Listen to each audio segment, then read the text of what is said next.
Hello, in this video I'm gonna show you how to install Microsoft Edge browser on your Oppo Reno 8 Lite.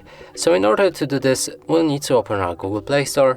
From here, begin the search for an app and enter Microsoft Edge.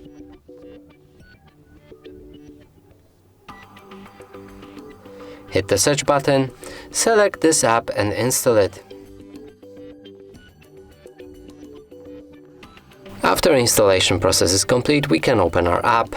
From here, start customization. So first you can sign in order to turn on synchronization, which will synchronize other devices that are using the same browser.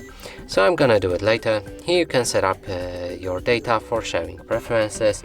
I'm gonna disagree with that and move to the next step.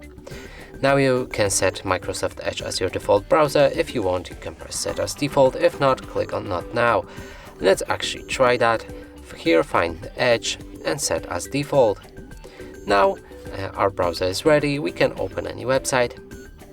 And as you can see, it works without any problem. And that's it for this video. Hope you like it. Please consider subscribing to our channel. Leave a like and a comment below.